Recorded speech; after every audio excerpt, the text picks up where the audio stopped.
plus, François Legault, c'est un espion pour la Corée du Nord? C'est fou, non? Ah, c'est ridicule, ça. Bon, si tu as déjà vu défiler sur ta page Instagram ce genre de nouvelles, eh bien, tu as probablement été victime de désinformation.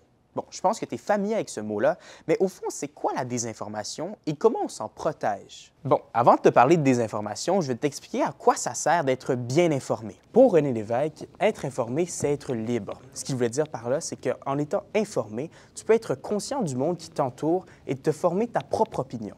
Finalement, l'information, ça permet aux hommes de devenir citoyens parce que ça leur permet de comprendre le monde dans lequel ils vivent. Bon, c'est bien beau tout ça, mais c'est quoi alors la désinformation? La désinformation, c'est lorsqu'une fausse information est reprise dans le discours public et qui, à la base, a été créée pour manipuler l'opinion du peuple. On a appris que Cole Caulfield était très malade et qu'il allait bientôt mourir. En fait, il va quand même bien.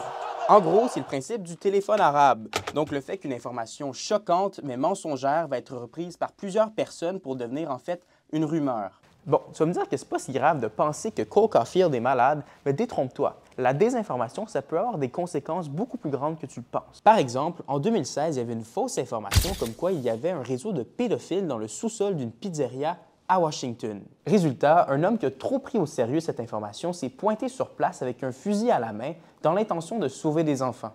Tu vois, les fausses nouvelles, ça peut créer des situations dramatiques et souvent, elles sont propagées sur nos réseaux sociaux. Et c'est pour ça qu'il faut en avoir conscience. Aujourd'hui, l'Académie de transformation numérique nous apprend que 64% des jeunes adultes au Québec utilisent principalement les réseaux sociaux pour s'informer.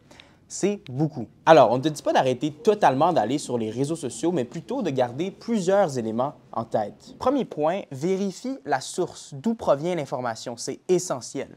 Deuxième point, vérifie l'information. Est-ce que l'information a été traitée par différents médias? Ça va donner une bonne piste. Et troisième point, garde l'esprit critique. Plus l'information est choquante, plus elle est grosse, plus ça passe. Et donc, à l'ère de la désinformation, c'est important de toujours avoir le doute sur ce qu'on voit en ligne et donc de garder l'esprit critique. Pour t'aider, plusieurs médias ont mis en place des solutions pour toi. Je t'invite donc à aller t'abonner à leur compte TikTok. Alors, si tu n'es pas trop réseaux sociaux, il y a toujours le bon vieux téléjournal ou bien les journaux papier. Alors maintenant que tu sais tout ça, n'oublie pas que